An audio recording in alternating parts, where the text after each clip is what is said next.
ಒಂದು ದೇಶವನ್ನು ಎರಡು ಭಾಗಗಳಾಗಿ ವಿಂಗಡಿಸಿರುವ ಗೋಡೆಯ ಬಗ್ಗೆ ನೀವು ಎಂದಾದರೂ ಕೇಳಿದ್ದೀರಾ? ಇಲ್ಲಿದೆ ಅಂಥದ್ದೊಂದು ಗೋಡೆ. ಇದು ಎರಡು ದೇಶವನ್ನು ಭಾಗ ಮಾಡಿ ಹಾಕಿತ್ತು. ಕೆಲವು ವರ್ಷಗಳ ನಂತರ ಆ ಎರಡು ಭಾಗಗಳು ಮತ್ತೆ ಒಂದಾದವಾದರೂ ಈ ಗೋಡೆ ದೇಶವನ್ನು ತುಂಡು ಮಾಡಿದ್ದು ನಿಜ. ಈ ಗೋಡೆಯ ಹೆಸರು ನೀವು ಕೇಳಿರುತ್ತೀರಿ. ಅದುವೇ ಜರ್ಮನಿಯಲ್ಲಿರುವ ಬರ್ಲಿನ್ ಗೋಡೆ. ಈ ಗೋಡೆಯು ಬರ್ಲಿನ್ ನಗರವನ್ನು ಪೂರ್ವ ಮತ್ತು ಪಶ್ಚಿಮ ತುಂಡುಗಳಾಗಿ 28 ವರ್ಷಗಳ ಕಾಲ ವಿಂಗಡಿಸಿತ್ತು. ಇದರ ನಿರ್ಮಾಣವು ಆಗಸ್ಟ್ 13, 1961ರಂದು ಪ್ರಾರಂಭವಾಯಿತು ಮತ್ತು 9 ನವೆಂಬರ್ 1989ರಂದು ವಿಸರ್ಜಿಸಲ್ಪಟ್ಟಿತು. ಈ ಬರ್ಲಿನ್ ಗೋಡೆಯು ಸುಮಾರು 160 ಕಿಲೋಮೀಟರ್ ಉದ್ದವಿತ್ತು. ಇದನ್ನು ಮಾಡುವ ಅಭಿಯಾನಕ್ಕೆ ಆಪರೇಷನ್ ಪಿಂಕ್ ಎಂದು ಹೆಸರಿಸಲಾಯಿತು. ವಾಸ್ತವವಾಗಿ ಈ ಗೋಡೆಯನ್ನು ನಿರ್ಮಿಸುವ ಹಿಂದಿನ ಕತೆ ಏನೆಂದರೆ, ಎರಡನೆಯ ಮಹಾಯುದ್ಧದ ನಂತರ ಜರ್ಮನಿ ವಿಭಜನೆಯಾದಾಗ ಸಾವಿರಾರು ಜನ ವಲಸೆ ಹೊರಟರು. ಪ್ರತಿದಿನ ನೂರಾರು ಕುಶಲಕರ್ಮಿಗಳು ಮತ್ತು ಉದ್ಯಮಿಗಳು ಪಶ್ಚಿಮ ಬರ್ಲಿನ್ಗೆ ಪೂರ್ವ ಬರ್ಲಿನ್ನಿಂದ ಹೊರಟರು.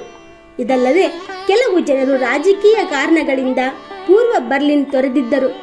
ಇದರಿಂದಾಗಿ ಪೂರ್ವ ಜರ್ಮನಿ ಆರ್ಥಿಕವಾಗಿ ಮತ್ತು ರಾಜಕೀಯವಾಗಿ ಸಾಕಷ್ಟು ಹಾನಿಯನ್ನು ಅನುಭವಿಸತೊಡಗಿತು.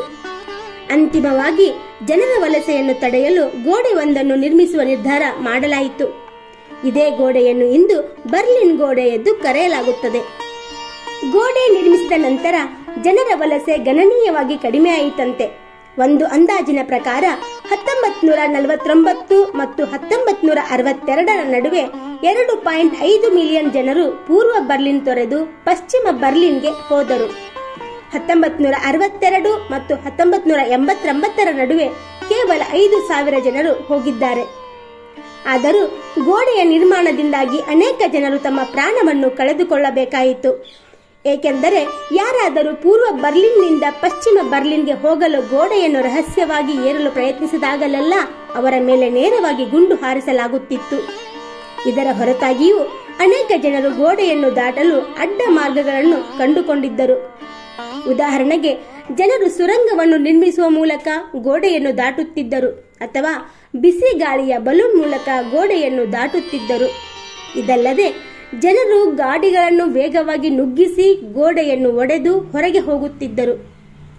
1980ರ ದಶಕದಲ್ಲಿ ಪೂರ್ವ ಜರ್ಮನಿಯಲ್ಲಿ ಈ ಗೋಡೆಯ ವಿರುದ್ಧ ಪ್ರತಿಭಟನೆಗಳು ಪ್ರಾರಂಭವಾದವು.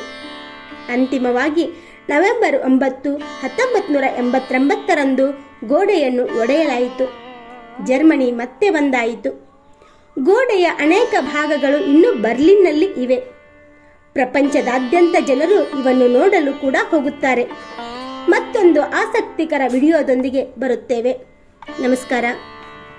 ಚಿಕ್ಕ ಚೊಕ್ಕ ಮಾಹಿತಿಗಾಗಿ ನಮ್ಮ ಚಾನೆಲ್ ಸಬ್ಸ್ಕ್ರೈಬ್ ಮಾಡಿ.